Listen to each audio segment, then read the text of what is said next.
On the other paper, it was like, nope, not gonna work, right? So you can actually really blend that out. Let's see.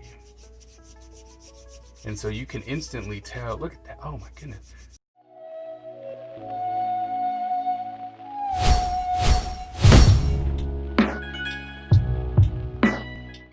Hello everyone, and welcome to another episode of Is It Worth It, where I go around the world and the internet trying to find art supplies that will help you become a better artist or just enjoy the process that much more. In today's episode, we are going to go into water-based markers. Now, I know that we've had some problems in the past with our water-based markers, but this time I think it might be a little bit different because we are going to be doing watercolor markers.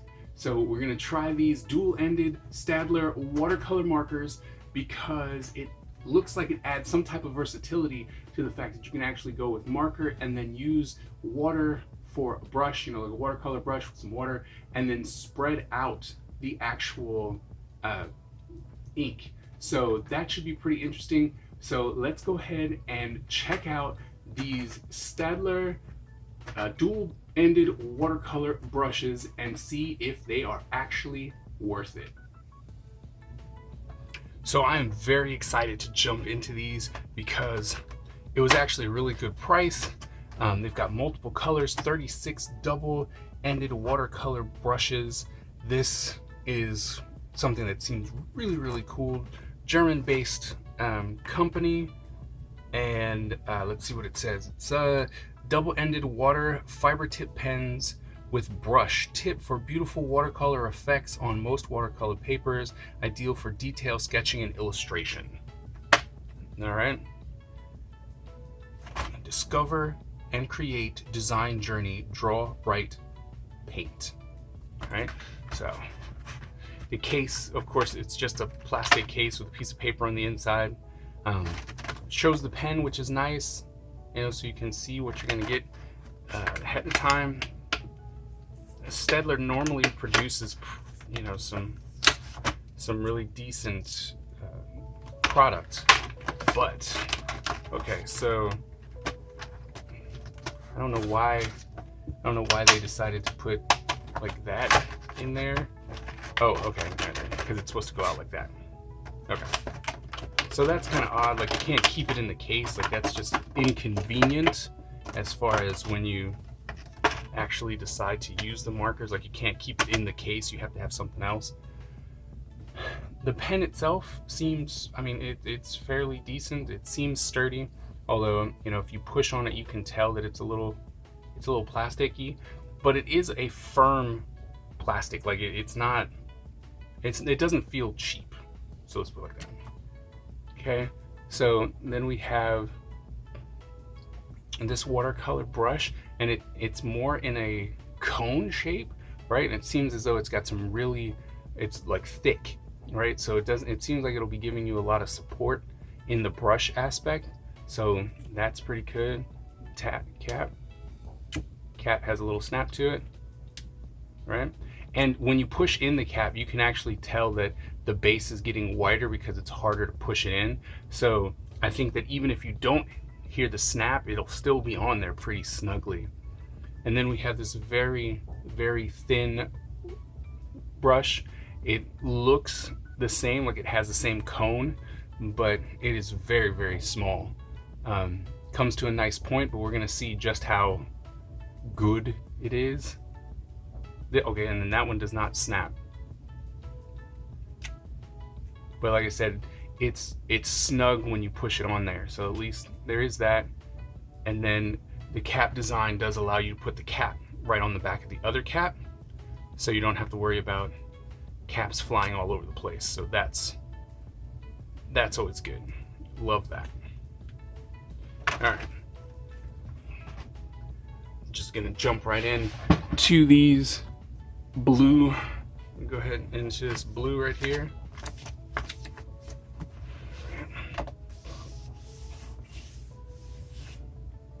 Let's see, I'm gonna start with the big brush. you can feel it as soon as you put it down. You can feel that it is a brush, right? Like you can instantly tell that it is a brush. So that's good, but it does have a nice variety of line that you can get, right? Because of the cone shape, it allows you to get really nice thick lines, right? So you can get some nice thick lines going on, and then you can also get some nice thin lines happening. So that's really good, right? And then, like I said, it is water-based, right? So if you go over it, oh well, it's not actually, oh there it goes. All right, so if you go over it too much, it is gonna beat up your paper. But you know what? It said that it works on most watercolor paper. Like it's working just fine here. We might actually jump over to an actual watercolor paper to see just how it will work and interact with watercolor paper. But I do like the versatility of the brush tip, right? It gives you a nice brush, but you can come in and do some nice quick sketches if you wanted to, right? So that's good. I mean, I like the thick brush is actually really nice. All right, let's try the thin one. Oh wow, look at how tiny. Like you could come in and get some real nice small, like that's really tiny. Even when you use the broad base of it, that's really thin. So that's actually really nice. So you can get some really nice details if you're coming in here doing your watercolor work and you're just trying to get some nice little details, get some freckles in there and stuff like that, right? You can really get some of that and then flip it over and be like, all right, well I need a nice thick underneath, right? So there's a lot of versatility that comes with this brush, or this dual-ended brush. I like the fact that it has such a thin brush. Like that is so thin, right?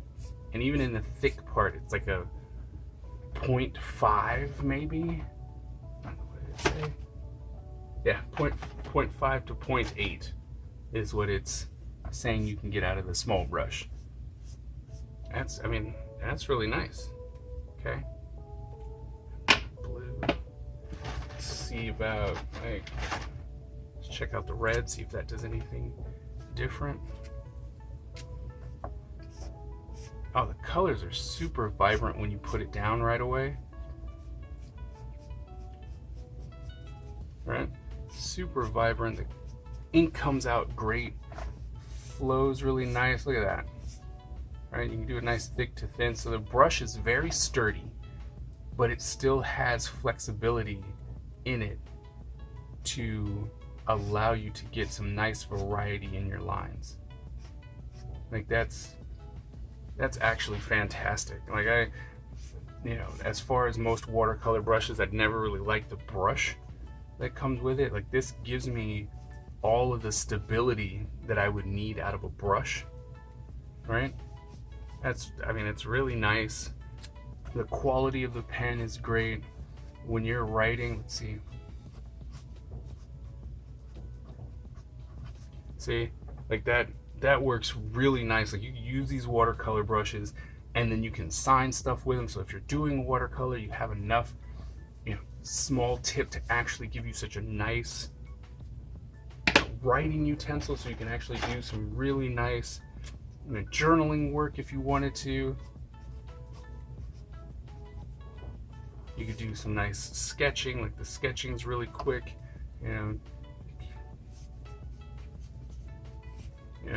so you could come in and just really throw in, especially if you're like, oh, I gotta do some life drawing. Like the thing is that they're very bold, right? Look at those colors as they come in. You're like, oh, right? So you could quickly throw in some color if you're doing some sketching, and you could probably even lay down like a nice base, right? So you can come in and just do more base work, right? Because you're sketching, you're not really going to be tearing up the paper, And plus, you know, we're not using watercolor based paper yet. So, but I do enjoy the fact that, you know, it goes down good. The colors are very bold. They have a lot of variety in the colors.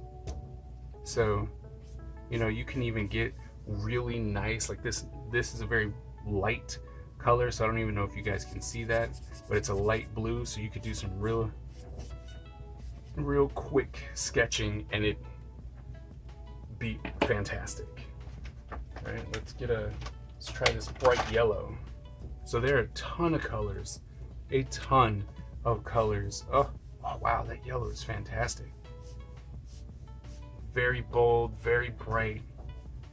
And you know, the quality of the pens all stay the same. So you could do some really nice work. Now we're gonna do 2 separate tests. I'm gonna break out, I wanna see how they're gonna interact real quick with pens, like going over certain pens, of course. We're gonna try that. So we've got our Copic, got our touch liner, got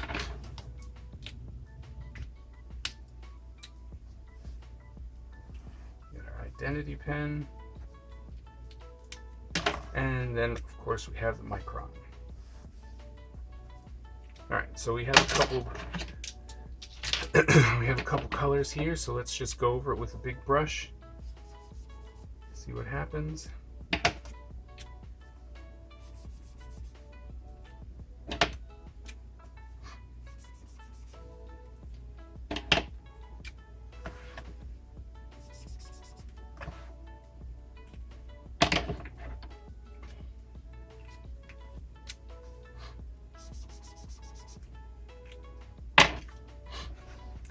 All right, let's see.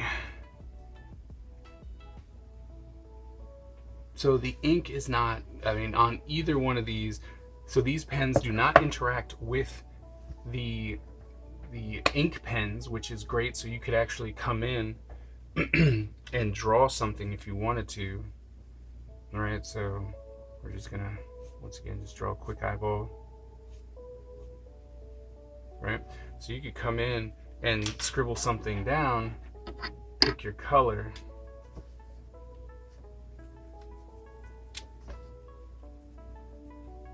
and not have it actually affect the actual pen, right? So you could just, there you go, right? Real quick stuff, and then you don't have to worry about it bleeding out the ink, which is great. Right, absolutely fantastic.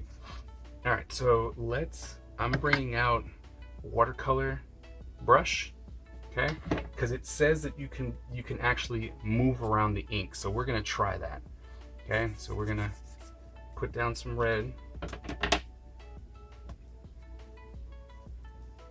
Right, there we go. Pen's all nice and wet.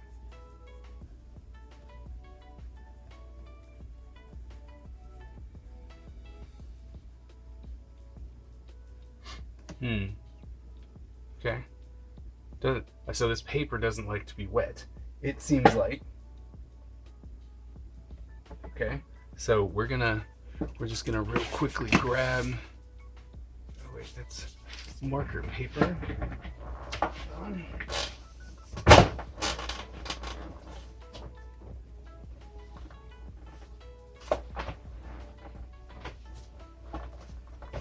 Sorry about that. I thought I had watercolor paper right next to me, but I did not.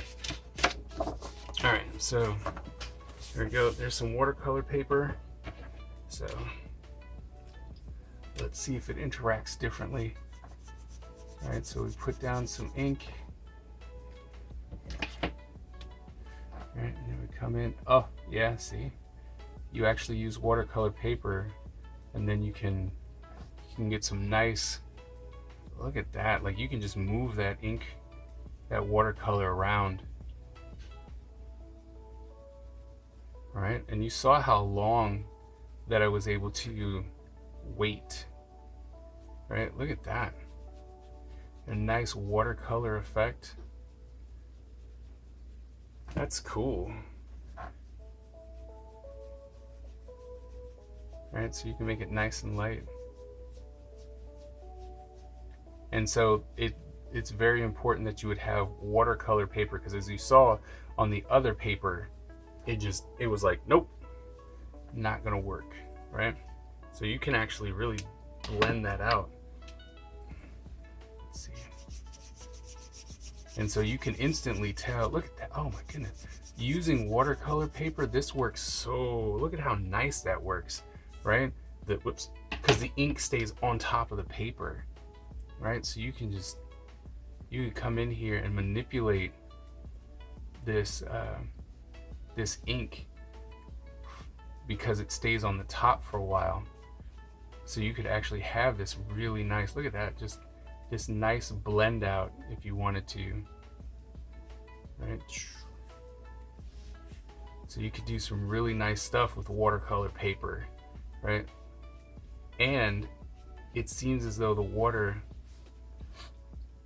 right? It seems as though you could actually keep pulling this out for a second, right? Like it doesn't seem to dry right away, which allows you some time to manipulate the actual watercolor,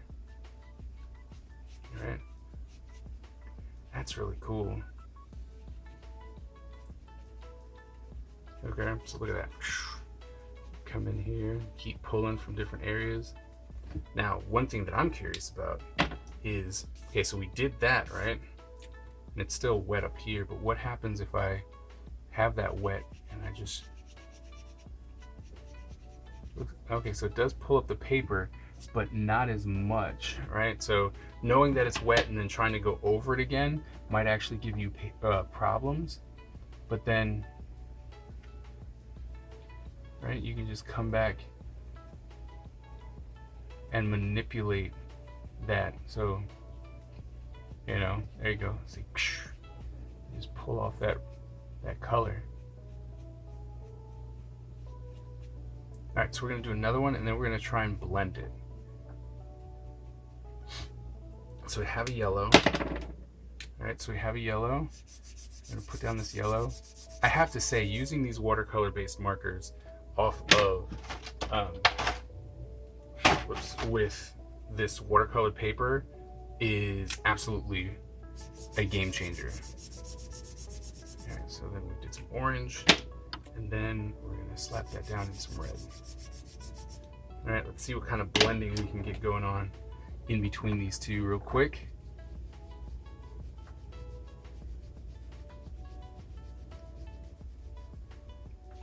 All right, and try to make it less harsh.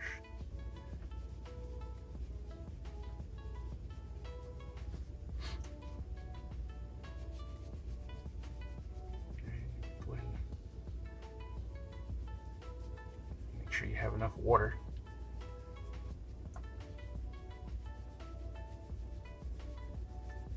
So you can get, so look at that, you can just get some really nice blends, and you can continuously manipulate the ink for a while, right?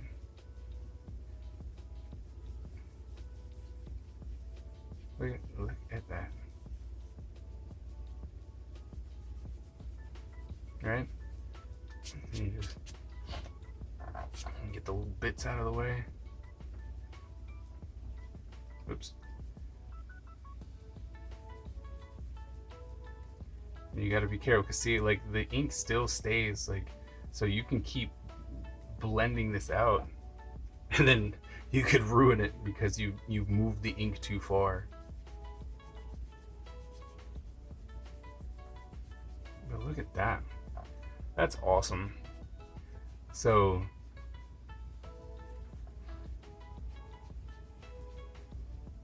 right? So you can do some really cool stuff with these pens. But what I've noticed is, like, you need to do you will have to do watercolor paper. Okay, so that seems to be absolutely apparent and important, that you actually use these watercolor these watercolor brushes, watercolor paper, so that you can actually really manipulate the paper, right? And then you can, I think you could wait until it was dry. Yeah, you should wait until it's dry, but you could come in here with this thin line, right? And you can actually draw right on it. Yeah, since I started drawing with it when it was wet, so the pen's still trying to figure itself out. But you could just come in here and really just do some really cool drawings with this very watercolor-ish like feeling, and then still come in with the pen, or you could come in with this pen, right? I would wait. Yeah, you gotta wait until it's dry though, so you'd have to give it like an hour or so, because the paper is wet, right? So that's just the way it's interacting. But look at that. You could outline stuff, have this nice color going on. You could do some really nice watercolor stuff, especially if you've done watercolor for a while. You can actually have the control of doing multiple things, right? So you can have regular paper, and then you can draw like this, or you can get this watercolor paper, get the same effects here, and then still blend it out. Like, that's cool. All right, so we just got done reviewing the Staedtler Double-ended watercolor markers, and you know what? These are fantastic. Like, these are really cool. I really enjoy the versatility of these markers. You can really do a lot with these, and you know what? I like these a lot. On regular paper, it was able to give us a nice variety. The brush was nice, and everything really, really worked well. And the ink flow was awesome. The colors were super vibrant. There is a super variety, so there's 36 colors that you can choose from. And once we broke out that watercolor paper and really let the material work on the material that it was actually meant for, it was fantastic. Being able to blend those colors, making the watercolor effect from a brush was great. It was absolutely fantastic. I highly recommend you getting some of these if you are looking to do like watercolor and you might be intimidated by the brush and you want to have more control over what you do, like how you put down the marks and stuff like that.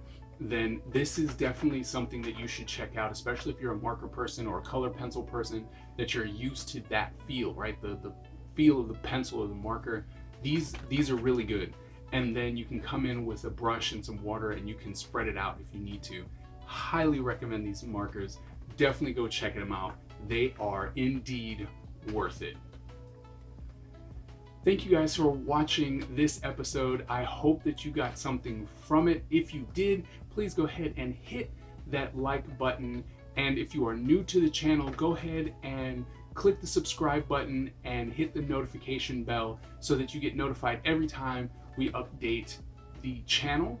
And if you have any suggestions as far as materials that I should look at or that I should maybe even compare to another product, please drop me a comment below and I will then add it to the list. Thank you guys so very much. I appreciate the support that you guys give me for this. It's really cool that you guys are enjoying doing and watching these Is It Worth It, because I think that it is important, especially as a teacher. And so thank you guys so very much for that support. And like I said, thank you so very much, and I will see you at the next video.